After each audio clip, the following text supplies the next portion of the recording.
கர்நாடகாவில் பள்ளி மாணவிகள் ஹிஜாப் அணிய தடை என்ற சட்டம் கொண்டு வந்த போது தன்னெழுச்சியாக அத்தனை முஸ்லிம் பெண்களும் வீதிக்கு வந்து போராடினார்களே. எதற்காக? ஹிஜாப் அணிவது அடிமைத்தனம் என்று இருந்தால் அடிமை சங்கிலியை அறுத்தெறிந்ததற்காக போராடி இருப்பார்களா?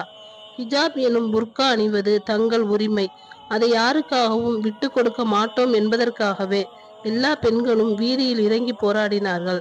தாங்கள் விரும்பும் ஆடைகளை அணியலாம் என்று கூறுவோர் புர்காவை விரும்பி அணிந்தால் மட்டும் பிற்போக்குத்தனம் என்பது எந்த விதத்தில் சரி?